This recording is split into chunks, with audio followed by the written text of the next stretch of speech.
तो पिछली क्लास हम लोगों ने जो बायोलॉजी की उसके आगे आज नया चैप्टर स्टार्ट करते हैं।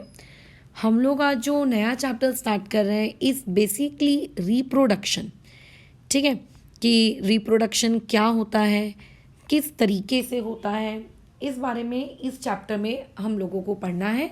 और जो आज की क्लास है वो एक इंट्रोडक्टरी क्लास होगी और कुछ भी नहीं।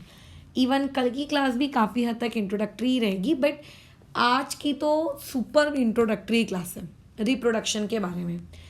तो देखो, रिप्रोडक्शन के बारे में तुम पहली बार सुन रहे हो ऐसा तो खैर है नहीं।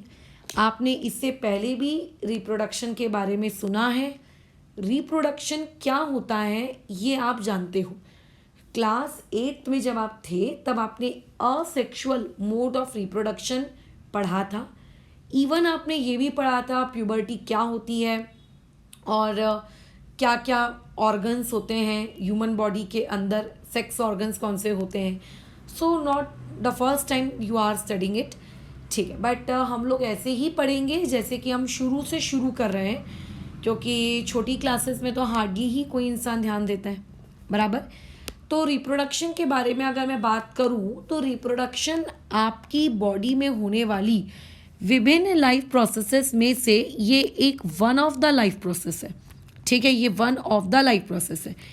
आपने जो इससे पहले जो प्रीवियस चैप्टर पढ़ा, उस प्रीवियस चैप्टर में हमने बहुत सारी अलग अलग लाइफ प्रोसेसेस के बारे में पढ़ा था, जैसे कि डाइजेशन कैसे होता है, राइट। आप लोगों का सर्कुलेटरी सिस्टम कैसे काम करता है, रेस्पिरेशन कैसे होता है, एक्सक्रीटरी सिस्टम किस तरीके से वर्क करता है ना। ये कुछ सिस्टम्स थे जिनके बारे में हमने बात की।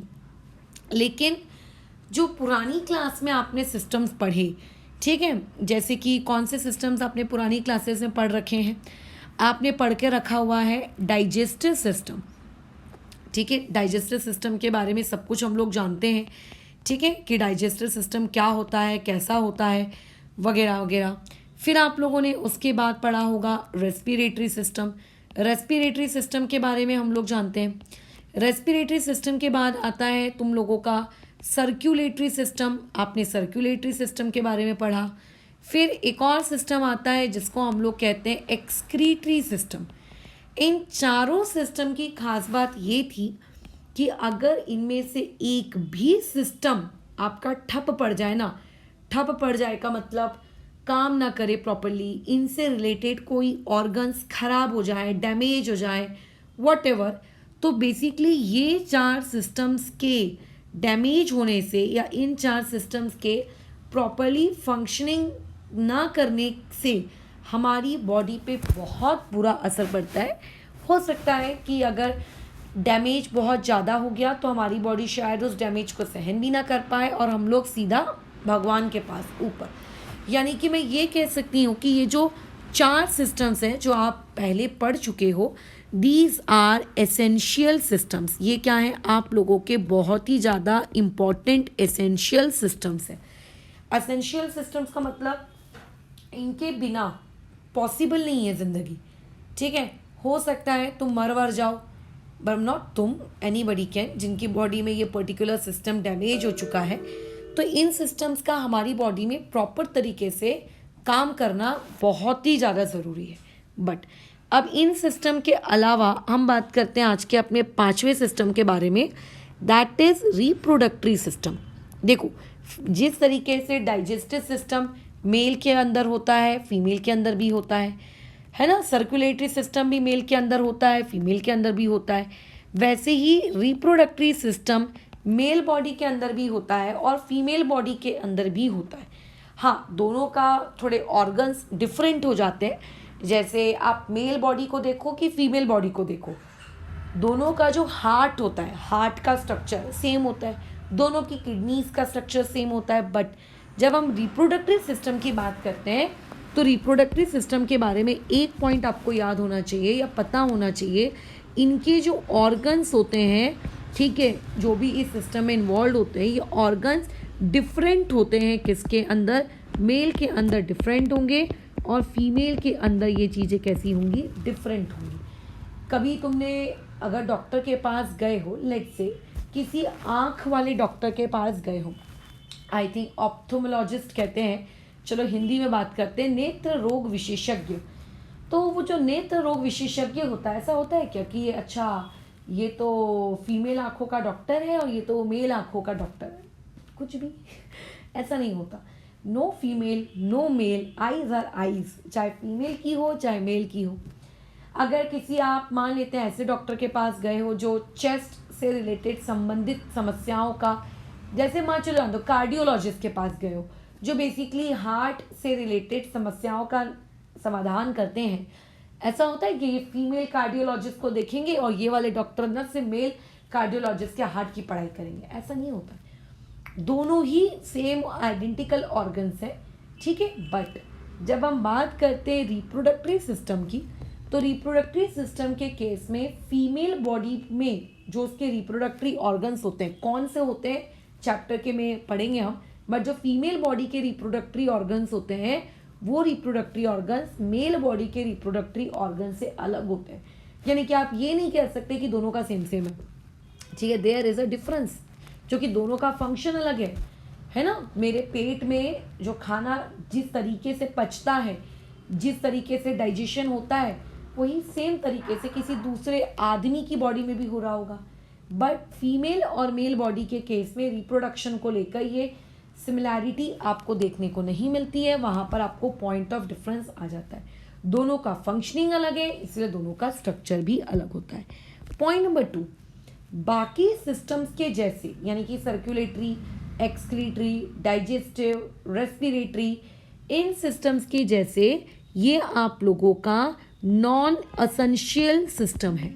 नॉन एसेंशियल सिस्टम का मतलब क्या होता है कि मान लेते हैं किसी पर्टिकुलर रीज़न की वजह से कोई मेल या फिर लेट्स से कोई फीमेल रिप्रोड्यूस नहीं कर पा रहे, there might be any reason, ठीक है, कुछ भी रीज़न हो सकता है। या फिर मान लेते हैं उनकी बॉडी रिप्रोडक्शन करने के लायक ही नहीं है, मे बी सम डिफ़ॉल्ट कुछ गड़बड़ी हो उनके उस रिप्रोडक्टरी सिस्टम में, या फिर मान लेते हैं किसी एक्सीडेंट की वजह से वो मेल या वो फीमेल की बॉडी के अंदर रिप्रोडक्शन नहीं हो पा रहा है। तो क्या रिप्रोडक्शन नहीं होने की वजह से वो मेल या वो फीमेल बॉडी मर जाएगी?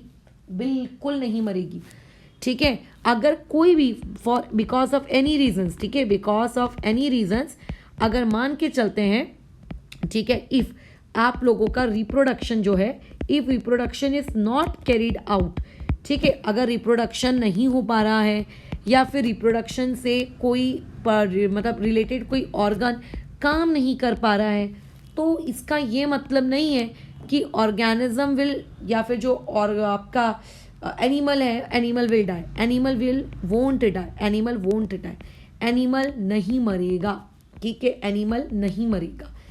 अगर आप खाना नहीं दोगे मर जाएगा, उसके बॉडी के अंदर हार्ट काम नहीं करेगा मर जाएगा, बट अगर रिप्रोडक्शन नहीं हुआ तो मरेगा नहीं। सो बेसिकली ये रिप्रोडक्टरी सिस्टम एनिमल्स के केस में, हम भी तो एनिमल ही हैं यार, हायर एनिमल्स हैं, एनिमल्स के केस में एक एसेसरीज, जैसे अगर आप मोबाइल फ़ोन खरीदते हो, मोबाइल फ़ोन में अगर सिम नहीं डालोगे तो फ़ोन कैसे लगेगा बताओ, है ना। अब कई लोगों का शैतानी खोपड़ी चलेगी, मैडम ऑनलाइन चैटिंग सर्विसेज, उसके थ्रू और भी बहुत सारे सोशल नेटवर्किंग प्लेटफॉर्म्स है। बट नॉर्मल अगर मैं कॉलिंग की बात करूं तो क्या कॉल लगेगा अगर सिम नहीं डालोगे? नहीं। अच्छा, अगर स्क्रीन गार्ड नहीं लगाओगे, बैक कवर नहीं लगाओगे, वो टेडी बियर वाला, सुपरमैन वाला, स्पाइडरमैन वाला, तो क्या कोई फ़र्क पड़ेगा कॉल लगने से? उस पर नहीं पड़ेगा। दे आर एसेसरीज, है तो है, नहीं है तो ठीक है, कोई बात नहीं। बट उसकी वजह से जो बेसिक फंक्शनिंग है फ़ोन की, कि अरे यार फ़ोन बुरा तो नहीं मान जाएगा, अरे यार इस लड़की ने ना टेडी बियर वाला मेरे क्या कहते हैं उसको बैक कवर नहीं लगाया, जाओ करके मैं अभी कॉल ही नहीं लगाऊंगा। ऐसा होता है क्या? ऐसा नहीं होता। यानी कि आपके उन एक्सेसरीज के होने या नहीं होने से उसकी फंक्शनिंग पर मोबाइल फ़ोन की कोई फ़र्क नहीं पड़ता। तो वैसे ही रिप्रोडक्टरी सिस्टम आपकी बॉडी का एक सिस्टम मैं मानती हूँ है, बट अगर किसी भी रीज़न की वजह से कोई भी पर्टिकुलर एनिमल रिप्रोड्यूस नहीं कर रहा है, ठीक है, चाहे वो आप लोगों का यूनिसेलुलर ऑर्गेनिज्म हो या मल्टी सेलुलर हो, तो उसकी ज़िंदगी पर, उसकी खुद की ज़िंदगी पर कोई आँच नहीं आती, वो नहीं मरता है। ठीक है, वो नहीं मरता। तो इसीलिए इस चैप्टर को उन फर्स्ट चैप्टर के सिस्टम्स के साथ क्लब नहीं किया गया, क्योंकि फर्स्ट चैप्टर में आपने जो, इससे प्रीवियस चैप्टर में आपने जो सिस्टम्स पढ़े थे वो कैसे थे, एसेंशियल थे।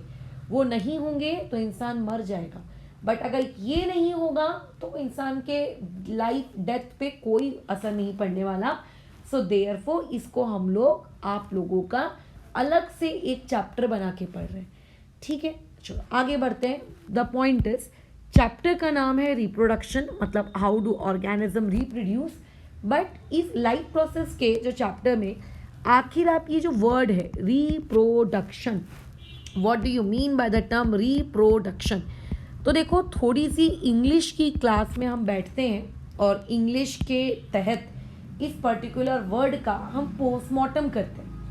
प्रोडक्शन का मतलब बेसिकली देखो, अगर मैं प्रोडक्शन वर्ड पे फोकस करूं तो प्रोडक्शन वर्ड का मतलब होता है टू जनरेट, टू प्रोड्यूस, मतलब किसी भी चीज को प्रोड्यूस करना।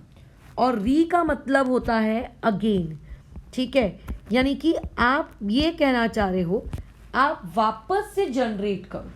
ठीक है, आप वापस से जनरेट करो, ये बेसिकली रिप्रोडक्शन वर्ड का क्या है, मीनिंग है। लेकिन वापस से मैं क्या जनरेट करूं? फॉर एग्जाम्पल, अगर तुम्हारे घर में खड़ा धनिया है, आई थिंक सभी के घरों में होगा, इंडियन घरों में तो यार मिल जाएगा। अगर तुम में से कोई मान लेते हैं इंडियन घर वाला इंसान नहीं है, जो फॉरेन कंट्री वाला इंसान है, जो उबलिया सब्जियां खाना वाना पसंद करता है, खैर आई डोंट नो, तो ऐसे में खड़ा धनिया मिल पाना थोड़ा मुश्किल है। आप उस खड़े धनिया को लो, आप सॉइल में डाल दो, आप देखोगे कि वहाँ से आपको क्या मिल रहा है, धनिए का जो प्लांट होता है, जो हर्ब होता है, वो आपको निकलता हुआ बाहर दिख रहा है। ऐसे और भी बहुत से हो सकते हैं। आपके पास मान लेते हैं किसी पर्टिकुलर प्लांट के सीड्स हैं, आप उस सीड्स को मिट्टी में डाल दो, वो सीड्स से आपको वापस से अगेन प्लांट मिलेगा, प्लांट बड़ा होगा, प्लांट फ्लावर प्रोड्यूस करेगा, फ्रूट प्रोड्यूस करेगा, वापस से सीड प्रोड्यूस करेगा, आप फिर से सीड को कलेक्ट कर लो, अब वापस से उस कलेक्टेड सीड को फिर से मिट्टी में डाल दो, फिर से नया प्लांट आएगा। मतलब बेसिकली हो क्या रहा है, प्लांट के अंदर से सीड निकालते हैं, उसी सीड से वापस प्लांट बनाते हैं। समझ रहे हो, प्लांट के अंदर से सीड निकालते हैं, सीड से वापस प्लांट बनाते हैं। We are producing each and every time a new plant with the help of a seed, right. This is basically one of the example of regenerate, again generate.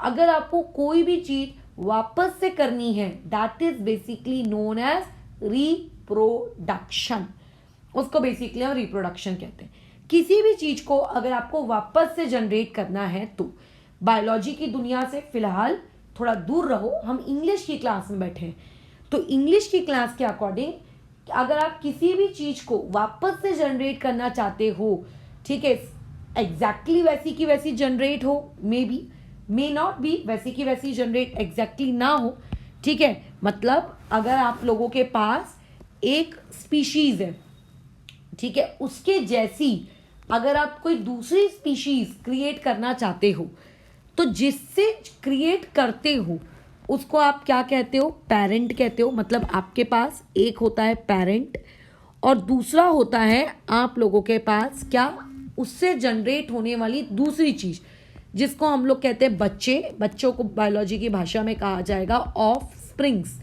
ठीक है। क्या कहा जाएगा उसको बायोलॉजी की भाषा में, ऑफ स्प्रिंग्स।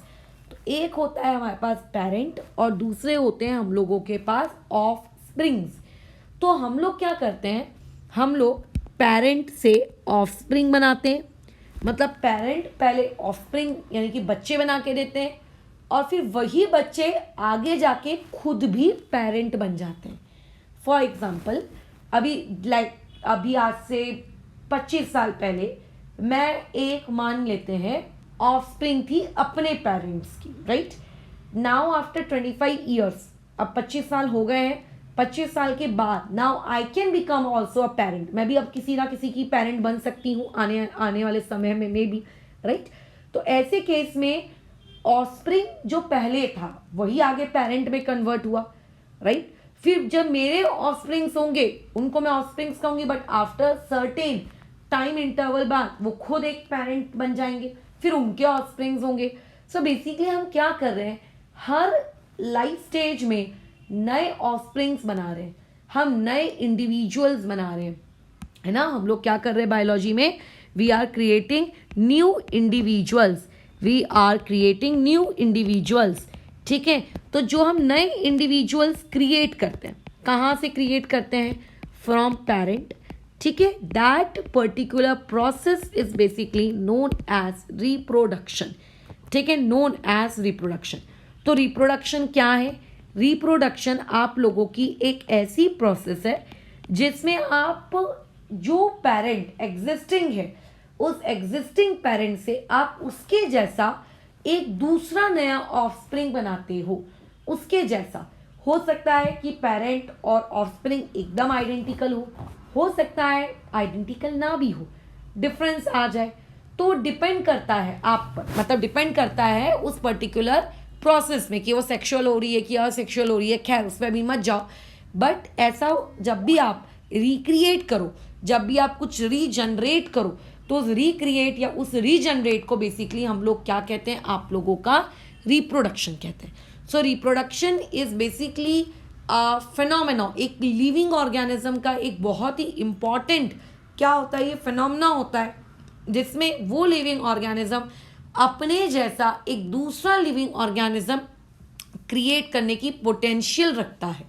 हो सकता है कि पेरेंट और ऑफस्प्रिंग एग्जैक्टली आइडेंटिकल हो, मे बी जैसे गेंदे का फूल और गेंदे के फूल के बच्चे ऑलमोस्ट 99.9999% आइडेंटिकल होते हैं, बराबर।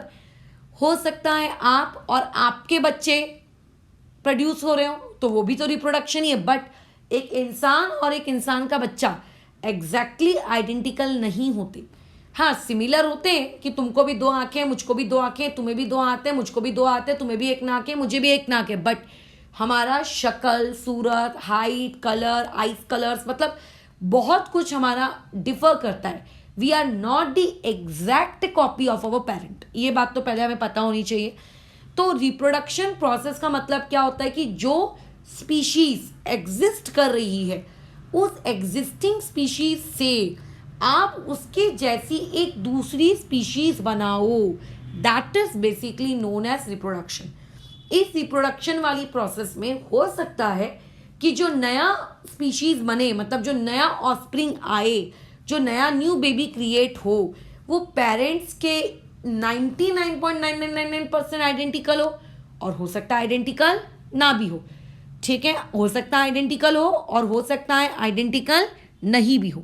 But the point is why the reproduction is necessary. अगर बिना रिप्रोडक्शन के एक इंसान मरता नहीं है, सो वाई वी आर सेइंग कि रिप्रोडक्शन इज नेसेसरी। क्या नीड है, व्हाट्स द नीड, ठीक है, क्या नीड है हम लोगों को रिप्रोडक्शन की। मत करो रिप्रोडक्शन, नहीं मरेंगे भैया, मत करो, क्या जाता है ना, मत करो। तुम्हें शायद पता होगा हम लोगों के धरती में कई कई कई कई करोड़ों सालों पहले डायनासोर्स हुआ करते थे, है ना। एक डोडो नामक एक पंछी हुआ करता था, पंछी तो नहीं बोलेंगे, डक लाइक, ठीक है। आप सर्च करना गूगल में उसकी फ़ोटो डोडो की, तो वो जो फोटो है डोडो की, खैर वो भी लोगों के द्वारा ही बनाई गई है, इमेजिनेशन के ऐसा दिखता, मतलब बोलते हैं ना स्केचेस, क्या ऐसा दिखता था पुराने ज़माने के लोग, ऐसा दिखता था ऐसा दिखता था। तो बस वही फ़ोटोज़ चलती आ रही हैं आज तक। अदरवाइज हमें, तुमने, तुम्हारे बायोलॉजी टीचर्स ने असलियत में डोडो को नहीं देखा, क्योंकि डोडो को ख़त्म हुए करोड़ों, मतलब करोड़ों तो नहीं बोलूँगी, काफ़ी साल हो चुके हैं, ठीक है। तो देखो हुआ क्या, डोडो चले गए, अब धरती में एक भी डोडो नहीं है।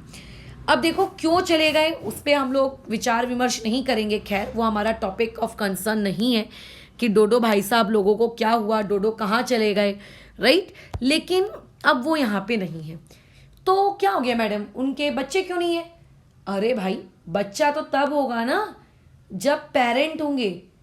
एक समय ऐसा आया, कुछ पद हुआ होगा, मे बी ह्यूमंस ने बहुत ज़्यादा हंटिंग की हो डोडो की, या फिर मान लेते हैं डायनासोर्स क्यों गायब हो गए, क्योंकि धरती पे कुछ ऐसा हुआ होगा मतलब ब्लास्ट या फिर एनीथिंग, कोई भी जोग्राफिकल फिनोमेना जिसकी वजह से सारे डायनासोर्स मर गए, एक भी डायनासोर नहीं बचा, समझ रहे हो। तो बेसिकली अगर आप चाहते हो कि आपकी स्पीशीज जिंदा रहे, आपके जैसी स्पीशीज जिंदा रहे, आप चाहते हो कि डोडो जिंदा रहे, तो मान लेते हैं एक डोडो की उम्र मान लो 50 साल है, मान लो, मुझे नहीं पता डोडो की उम्र कितनी साल है, बट मान लो कि एक डोडो की उम्र 50 साल है। वो जब से उसने जन्म लिया है मैक्सिमम वो 50 साल जिएगा। कोई भैया बहुत ही फिट तंदुरुस्त डोडो रहा तो 55 साल 65 साल इतना जिएगा, बट एक स्टेज ऐसी तो आएगी ना जब वो डोडो मर जाएगा। अब उस डोडो ने अपनी एंटायर जीवन काल में एक बार भी रिप्रोडक्शन नहीं किया, मतलब उसने एक बार भी अपने जैसे बच्चों को जन्म नहीं दिया, ठीक है, मे बी सेक्सुअली और मे बी असेक्सुअली, बट जन्म नहीं दिया, ठीक है, जन्म नहीं दिया, सेक्सुअल रिप्रोडक्शन नहीं किया डोडो ने, उसने जन्म नहीं दिया।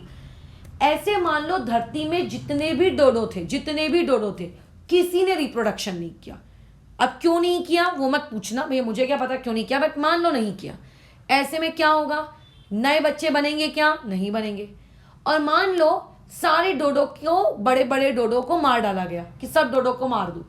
ऐसे में क्या होगा कि अब सारे बूढ़े डोडो तो मर गए और उनके कोई नए बच्चे हैं नहीं कि वो बड़े बच्चे तब बड़े होकर वो यंग बच्चे बने, यंग अडल्ट बने, ऐसा तो कुछ है नहीं क्योंकि उन्होंने रिप्रोडक्शन ही नहीं किया। तो बेसिकली अगर आप रिप्रोडक्शन नहीं करते हो तो ऐसा एक पॉसिबिलिटी हो सकती है कि आपकी प्रजाति, आपकी स्पीशीज, ठीक है, समय के साथ साथ कम होती जाए। अभी देखो पूरे विश्व की पॉपुलेशन के बारे में तो नहीं बात करते हैं, बट इंडिया की पॉपुलेशन वर्ल्ड में सेकेंड हाईएस्ट है आफ्टर चाइना।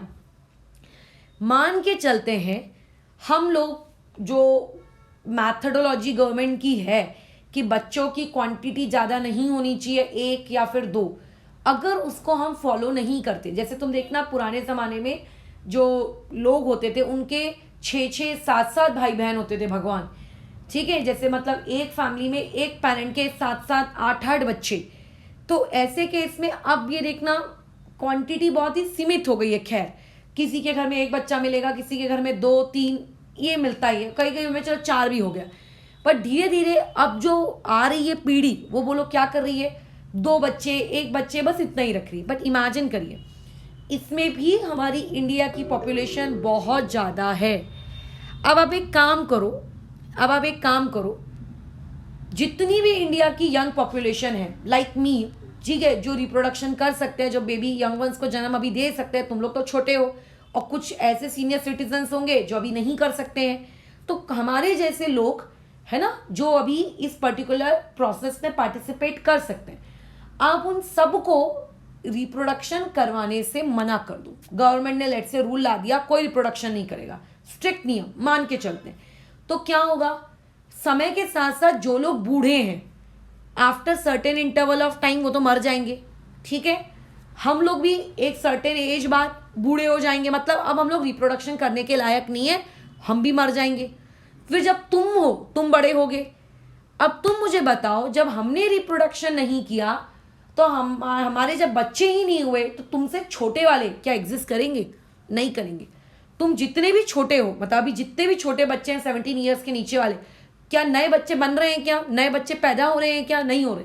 गवर्नमेंट लेट से पैदा ही नहीं होने दे रही नए बच्चों को। तो ऐसे में क्या होगा कि जो तुमसे छोटे हैं, तुमसे मतलब जो अभी जस्ट पैदा भी नहीं हुए, क्या वो वाले बच्चे एग्जिस्ट करेंगे, नहीं करेंगे। तुम लोगों का भी रिप्रोडक्शन लेट से बंद करवा दिया तो क्या होगा, जब तुम बड़े हो जाओगे तुम्हारे बच्चे भी नहीं होने दिए गवर्नमेंट ने, तो एक स्टेज ऐसी नहीं आएगी जब हमारी इंडिया की सारी पॉपुलेशन खत्म हो जाएगी। क्यों, क्योंकि नए बच्चे पैदा ही नहीं हो रहे यार। जो पहले से अर्थ इंडिया में थे उनको रिप्रोडक्शन आप करने नहीं दे रहे हो, और समय के साथ साथ वो लोग बूढ़े होते जा रहे हैं और एक एक एक एक एक एक एक करके मरते जा रहे हैं, समझ रहे हो। तो इसका मतलब अगर आप रिप्रोडक्शन नहीं करते हो तो आपकी जो स्पीशीज है वो स्पीशीज में एक्सटिंक्ट, वो खत्म हो सकती है, ठीक है। अगर आप उनकी कंटिन्यूटी मेंटेन करना चाहते हो, ठीक है, अगर आप कंटिन्यूटी मेंटेन करना चाहते हो तो रिप्रोडक्शन नेसेसरी है in order to maintain continuity. ठीक है, अगर कंटिन्यूटी मेंटेन करनी है, कंटिन्यूटी मेंटेन करनी है मतलब आज से 50 साल बाद, आज से 100 साल बाद अगर तुम चाहते हो कि इंडिया में, ठीक है, पॉपुलेशन हो, इंसान हमारे जैसी पॉपुलेशन हो, तो उसके लिए ज़रूरी है कि स्पीशीज को क्या करना चाहिए, रिप्रोड्यूस करना चाहिए। खैर, हम तो इंसान हैं, हमारे पास तो चॉइस है, रिप्रोड्यूस करना है, रिप्रोड्यूस नहीं करना है, वगैरह वगैरह, देयर आर ऑप्शंस। बट अब अगर मान लेते हैं किसी रीजंस की वजह से, इमेजिन करो सारे मेल डोडो को मार डाला गया, imagine, it is very cruel thing, but ऐसा नहीं करना चाहिए, हंटिंग वगैरह नहीं करनी चाहिए, किसी भी जानवर को नहीं मारना चाहिए। मैंने ऐसे कई बच्चों को देखा है जिनके छोटे छोटे बच्चे होते हैं, 1-1, 2-2 साल के, पत्थर उठा के गाय को मार रहे हैं, कुत्ते को मार रहे हैं। It's very bad thing. The parents should teach them कि नहीं, वो भी मतलब इंसान तो नहीं, but they too have life, आपको उनको नहीं मारना चाहिए। वो बेचारे बेजुबान प्राणी, कुछ बोलते नहीं है तो आप उनको पत्थर मार रहे हो। ये बताता है कि एक बहुत ही गंदी अपब्रिंगिंग उस बच्चे को मिल रही है स्टार्टिंग से ही। ठीक है, वो ऐसा नहीं होता कि बच्चा छोटा है उसको समझता नहीं है, फिर तो ऐसे में कुत्ते का बच्चा जो 2 साल का है उसको भी कहाँ समझता है, वो भी छोटा है, फिर वो काट लेगा। तो फिर जब वही कुत्ते का बच्चा आपको काट लेता है तो ह्यूमन सोचो कितने क्रूअल है, उसको बहुत बुरी तरीके से मारते हैं या फिर उसके साथ कुछ गंदा गंदा करते हैं। तो इमेजिन करिए, अगर आपका 2 साल का बच्चा नहीं समझ सकता तो आप किसी जानवर के 2 साल के बच्चे से कैसे एक्सपेक्ट करते हो कि वो समझेगा, राइट? तो आपको पहले अपने बच्चों को समझाना है कि क्या सही है क्या गलत है। तो ऐसे में मान के चलते हैं किसी एक इंसान ने सारे मेल डोडोस को मार डाला, अब अर्थ में सारी फीमेल डोडोस बची। ठीक है, अब मुझे बताओ, फीमेल डोडोस कभी ना कभी बूढ़ी तो होंगी होंगी, है ना? अब अगर उनके पास रिप्रोडक्शन करने के लिए मेल पार्टनर ही नहीं है, तो क्योंकि रिप्रोडक्शन 2 अपोजिट सेक्स के बीच में होता है, फीमेल मेल वाले सेक्स के बीच में होता है, मेल मेल और फीमेल फीमेल के बीच में तो खैर नहीं होता अभी तक। ठीक है, तो ऐसे केस में अब मान लो कोई मेल पार्टनर बचा ही नहीं है, फिर क्या होगा? वो बेचारा female after some interval of time बूढ़ी हो जाएंगी, क्योंकि वो रिप्रोड्यूस नहीं कर पाई, सारी फीमेल डोडो मर गई, कोई बच्चे पैदा हुए ही नहीं, डोडोस की प्रजातियां खत्म।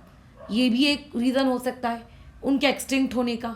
या मान लेते हैं एक रीज़न ऐसा भी हो सकता है कि कुछ अर्थ में एक बहुत बड़ा ब्लास्ट हुआ, ठीक है, और आपकी मान लेते हैं या अर्थ में कुछ ऐसा फिनोमेना हुआ, बहुत बड़ी बाढ़ आई, बहुत बारिश हुई, एक डोडो बहती हुई बहती हुई बहती हुई बहती हुई मान लेते हैं किसी रेगिस्तान में जाके चली गई। अब रेगिस्तान में वो अकेली डोडो, उसके आजू बाजू और कोई डोडो नहीं है, बताओ बेचारी वो डोडो क्या करेगी? उसको तो कोई रिप्रोडक्शन के लिए नहीं मिल रहा है। तो ऐसे में उस पर्टिकुलर जगह पर, वहां पर वो रिप्रोड्यूस नहीं कर पाएगी, तो उस पर्टिकुलर जगह पर क्या होगा? उसकी कोई प्रजाति मिलेगी ही नहीं आपको, वो मर जाएगी after certain time interval, no new babies. तो बेसिकली अगर आपको कोई भी स्पीशीज की कंटिन्यूटी मेंटेन करनी है तो उसके लिए बहुत नेसेसरी होता है कि आप रिप्रोड्यूस करें। अगर आप रिप्रोड्यूस नहीं करेंगे तो आपका कंटिन्यूटी मेंटेन नहीं होगी, after certain interval of time आपकी प्रजाति मर जाएगी, इसीलिए रिप्रोडक्शन नेसेसरी है। दूसरा सबसे इंपॉर्टेंट रीज़न है रिप्रोडक्शन का, वो सुनो। जब भी हम रिप्रोडक्शन करते हैं, खैर 10 CBSE के सिलेबस में ये चीज़ उतने डिटेल में नहीं है, अदरवाइज जो महाराष्ट्र बोर्ड का 10th स्टेट का चैप्टर नंबर 2 है उसमें ये चीज़ काफ़ी डिटेल में है, मायोसिस, माइटोसिस, कि आखिर किस तरीके से डीएनए का रेप्लिका तैयार होता है, डीएनए किस तरीके से कॉपी होता है। आप लोगों को उतने डिटेल में नहीं है, बट इतना आपको एटलीस्ट पता होना चाहिए कि जब भी रिप्रोडक्शन होता है, रिप्रोडक्शन के दौरान डीएनए का रेप्लिका बनता है, मैं या फिर कह सकूं और नए डीएनए बनते हैं, या फिर मैं ये कहूं कि रिप्रोडक्शन वाली प्रोसेस के दौरान पापा का डीएनए मम्मा का डीएनए मिक्स होता है और एक नया डीएनए बनता है। ठीक है, एक नया डीएनए बनता है, मतलब कुछ ना कुछ वेरिएशंस देखने को मिलते हैं। आपका डीएनए ना तो एग्जैक्टली आपके पापा के जैसा होता है, ना तो आपका डीएनए एग्जैक्टली आपकी मम्मा के जैसा होता है। There are some variations between the DNA of you and your parents, मतलब वेरिएशंस क्रिएट होते हैं। क्या ये वेरिएशंस ज़रूरी हैं कि इन वेरिएशंस की कोई इंपॉर्टेंस नहीं है? बहुत ज़रूरी होते हैं ये वेरिएशंस, एक्सट्रीमली इंपॉर्टेंट। देखो, हम अर्थ में रह रहे हैं, यहाँ का समय के साथ साथ वातावरण है ना, टेम्परेचर एक्सेट्रा पैरामीटर्स चेंज हो रहे हैं। इवन अभी तुम जिस पर्टिकुलर जगह पे रह रहे हो, ज़रूरी नहीं है कि उसी पर्टिकुलर जगह पे आज से 200 साल बाद यही सेम क्लाइमेट रहेगा। हो सकता है, देखो जब अर्थ बनी थी, देयर आर वेरियस थ्योरीज कि किस तरीके से अर्थ बना वगैरह वगैरह। तो जब अर्थ स्टार्टिंग में बनी तब अर्थ के पास बहुत करोड़ों सालों पहले कोई लाइफ नहीं थी, ठीक है, कोई लाइफ नहीं थी अर्थ में। फिर अर्थ में ऐसा कुछ तो हुआ जिसकी वजह से अर्थ में भी जिंदगी आ गई, बराबर, अर्थ में लाइफ आ गई। ओके, वेरी गुड, अर्थ में लाइफ आ गई। तो अभी आपसे जरूरी है क्या कि 200 साल बाद अर्थ का माहौल इसी तरीके से हो, लाइफ वाला माहौल हो? ऐसा जरूरी है क्या? नहीं, ऐसा जरूरी नहीं है। हो सकता है कि अर्थ में जिंदा रहने लायक कंडीशंस ही ना हो उतने करोड़ों सालों बाद, में भी कुछ भी हो सकता है।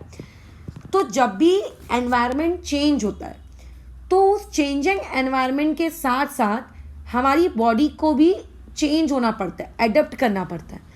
अगर आप बदलते वातावरण के साथ खुद की बॉडी को चेंज नहीं करोगे, अपने अंदर बदलाव नहीं लाओगे, तो क्या होगा? आप लोगों के बॉडी मर जाएगी, ठीक है। जैसे इमेजिन करिए बहुत आंधी तूफान चलती है, एक पेड़ जो है वो अकड़ के खड़ा हुआ रहता है, तो क्या होता है आंधी तूफान में? वो पेड़ टूट जाता है। उसी के बदले अगर मैं बात करूं एक छोटे से घास की, घास कैसा होता है? जब आंधी तूफान चलती है वो अपनी दिशा बदलता रहता है, राइट? तो ऐसे में वो कभी उखड़ के फेंकना नहीं है, बट पेड़ फेंक जाता है। तो इसका मतलब जब हम लोग किसी पर्टिकुलर प्लैनेट में रह रहे हैं तो वहाँ के माहौल, वहाँ का एटमॉस्फेयर समय के साथ साथ बदल सकता है। तो उस बदलते एटमॉस्फेयर, उस बदलते माहौल में हमें खुद को उसके अकॉर्डिंग बैठाना रहता है।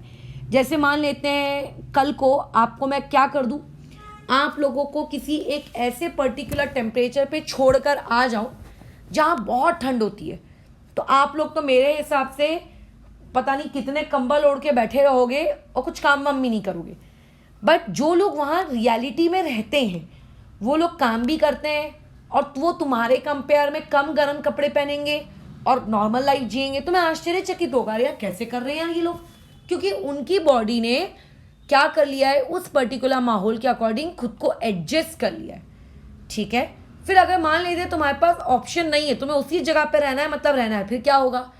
तुम्हारे जब बच्चे होंगे वो बच्चे तुमसे ज़्यादा बेटर रहेंगे किस चीज़ में? उस ठंडे माहौल में खुद को ढालने के, वो तुमसे ज़्यादा ठंडी सहन कर सकते हैं। यानी कि जब भी हम रिप्रोडक्शन होता है तो रिप्रोडक्शन की वजह से क्या होता है बताओ? रिप्रोडक्शन की वजह से वेरिएशन क्रिएट होता है आप लोगों के नए वाले ऑर्गेनिज्म में, cause variation in new organism. और ये नया वेरिएशन जो आता है, ये नया वेरिएशन उसको मदद करता है, किस चीज़ में मदद करता है? उसको नए एटमॉस्फेयर में रहने में, सस्टेन करने में। तो इसीलिए ये रिप्रोडक्शन आप लोगों का एक्सट्रीमली इंपॉर्टेंट फिनोमिनन। आप नहीं करना चाहते वो एक अलग बात है, बट इस तरीके से रिप्रोडक्शन क्या होता है आप लोगों का बहुत ही इंपॉर्टेंट है। हम हमारे चैप्टर में रिप्रोडक्शन को 2 पार्ट्स में क्लासिफाई करने वाले हैं। एक होगा आप लोगों का असेक्सुअल रिप्रोडक्शन, जो कि आप इससे पहले पढ़ चुके हो, ऐसा नहीं कि पहली बार पढ़ रहे हो, और दूसरा होता है आप लोगों का सेक्सुअल रिप्रोडक्शन। मैं सिंपली बता देती हूँ कि what do you mean by the term sexual and what do you mean by the term asexual. Asexual reproduction की सबसे इम्पॉर्टेंट बात कि अगर मैं पेरेंट और बच्चे के बीच में कंपैरिजन करूं, पेरेंट और बच्चे के बीच में अगर मैं कंपैरिजन करूं, तो पेरेंट और ऑफस्प्रिंग मुझको ऑलमोस्ट आइडेंटिकल दिखते हैं। मतलब आम के पेड़ में, ठीक है, जो आम लगता है, अगर आप उसी आम के बीज से एक नया पेड़ बनाओगे तो उसमें लगने वाला आम भी अपने पेरेंट के आम जैसे ही होगा, ऑलमोस्ट आइडेंटिकल। देखो ऑलमोस्ट आइडेंटिकल मैंने बोला है, 100% सेम नहीं होता है, ठीक है, 99.9999% सेम होता है, there might be small variation. But sexual reproduction की मैं बात करूं, जैसे अगर डॉग है, फीमेल डॉग, अगर वो बच्चों को जन्म देती है तो आप देखना फीमेल डॉग एक बार में 4 to 5 पपीज को बर्थ देती है। हर पपी आपस में अलग होता है, उसका चेहरा अपने बाकी पपीज से अलग होता है, कलर अलग होता है, और इवन जो उसके मम्मी पापा रहे होंगे उस पपी के, उससे भी वो अलग होता है। यानी कि पेरेंट और ऑफस्प्रिंग के बीच में आप लोगों को जो बहुत ज़्यादा सिमिलैरिटी नहीं देखने को मिलती, little bit identical, little bit. अब जैसे इसको मैं समझाती हूँ, what do you mean by the term little bit identical. Imagine करिए आपके पास एक डॉग है, for example German shepherd. I have my Robby with me, इसीलिए मैं जर्मन शेपर्ड बता रही हूँ। अगर आपने लेट से रॉबी, क्योंकि जर्मन शेपर्ड है, उसकी मेटिंग अगर हमने एक फीमेल जर्मन शेपर्ड से करवाई, तो जो पपी बनेंगे वो जर्मन शेपर्ड ही बनेंगे। और तुम तो जानते हो जर्मन शेपर्ड्स कैसे दिखते हैं।